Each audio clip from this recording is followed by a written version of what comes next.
Today, we continue our evaluation of the power of the Continental Free Trade Area to help Africa. We have a couple more experts to analyze the issue. We start with the Deputy Chairperson of the African Union Commission, His Excellency Kwesi Thomas Kwate. His main point is how we should see success in the CFTA in a short time after removing barriers to allow people to trade freely. Let's listen to Ambassador Kwate. In the short term, it can only be seen through an increase in trade among our people, and there's a concerted effort to remove barriers, both tariff and non-tariff, which kind of hinder and hamper trade between the two countries. And you notice that in our relations with Europe, in this Lomé Convention,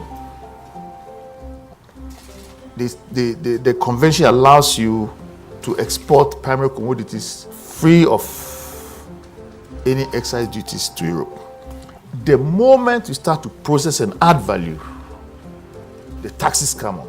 So Europe itself helps to consolidate and prevent Africa from trading within itself. So this process is now beginning. At least the law is passed, the various details, rules of origin, sources and all that are being addressed.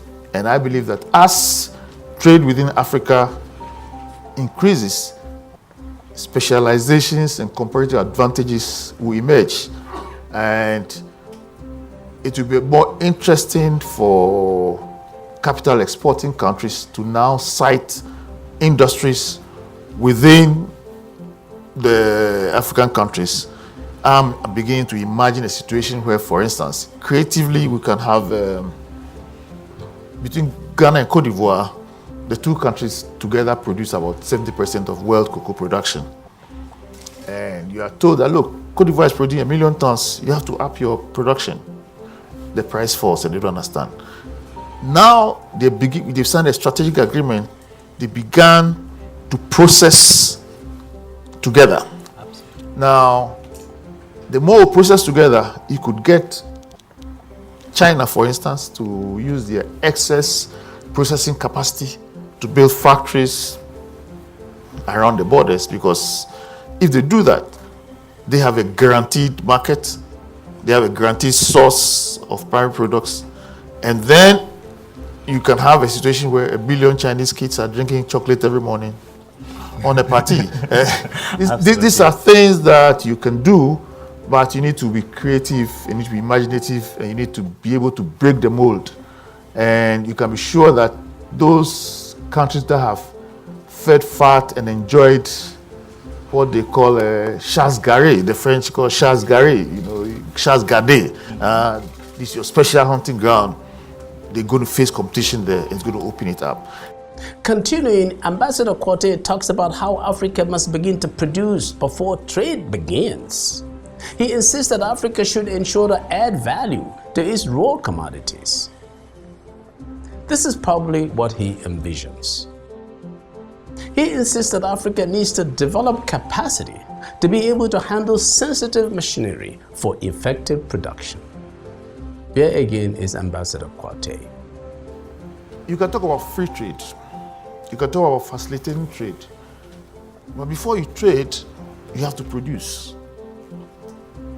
So far, African countries tend to produce just primary, raw, unprocessed products. But to make AGOA more meaningful, African countries need capacity to process, to add value, so that exports that will come to the US market are not necessarily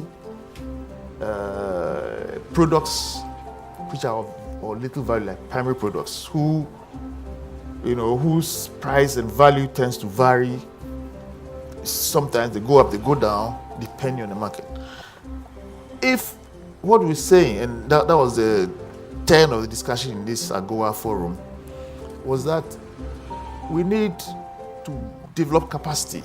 We need to encourage United States companies to locate in Africa, but they're not coming there as Father Christmas. They're coming there to make profit, and they want to relocate in the place where there's capacity to even to man the machinery. That means a certain minimum education.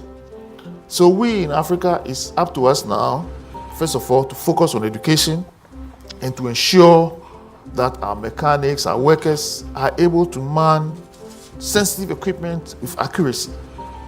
So we're asking for an Africa where every child is in school, where the cultural, educational level, the numeracy level is gone up. Because capital in a place must be able to ensure that it reaches its returns. And to be able to do that, you need workers who are efficient and literate and hardworking and disciplined. Florent Lizier, President and CEO of the Corporate Council on Africa, was Assistant U.S. Trade Representative for Africa in the Office of the U.S. Trade Representative. She had appeared on our show in the past. She says that trade has always been the engine for economic growth.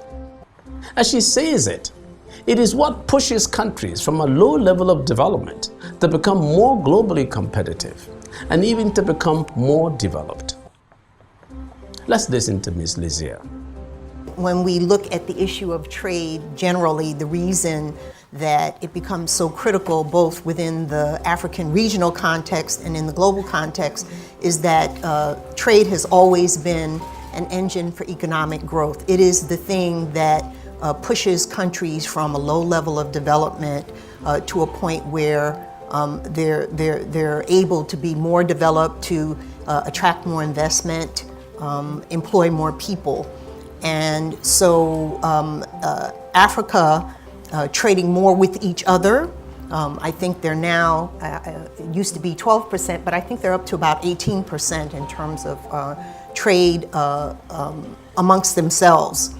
And this is important because it means that they're becoming more competitive regionally, and that means that that's also going to be a platform for them to be competitive globally. In terms of US-Africa, I think that whatever the sort of issues are that are out there on trade, that many American companies and many CCA members recognize that Africa is a really critical market for them. Let's just watch this briefly.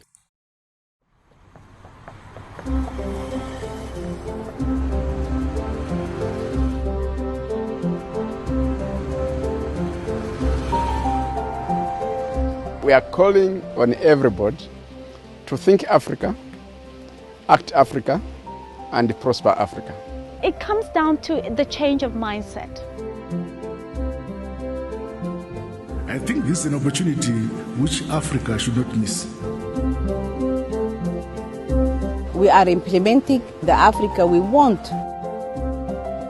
A lot of the countries understand that this is good for them, that it is a game changer.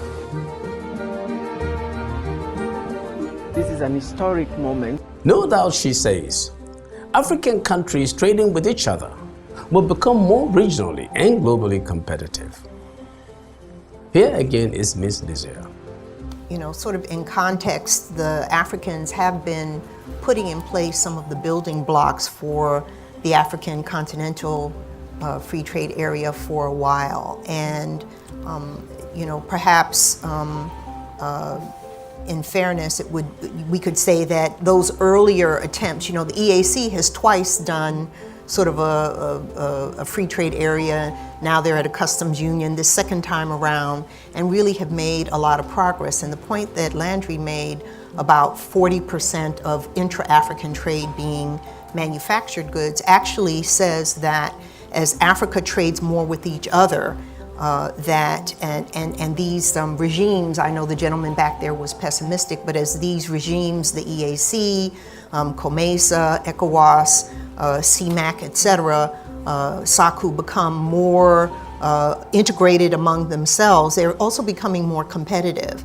And I think the way that this will work is that will provide the platform on which they can then be more competitive globally. So if they can ship manufactured products to each other now what they have to do is to be able to kind of take it to the next level and to be able to meet the standards that the global economy is looking for. If they can do that, then I think they will indeed capture more of the global trade, but it will happen not just because of commodities, it will happen because of value-added products, light manufacturing, et cetera. And you're seeing it, it's happening all across the continent. I've been to factories that are producing Just things. a couple examples. Well, so the factory I told you about in Lesotho producing leather seats, there were probably 600 workers in that factory. You know, I didn't even know there was such a factory. I didn't visit it myself, but there's a factory in Botswana that's creating, it's some sort of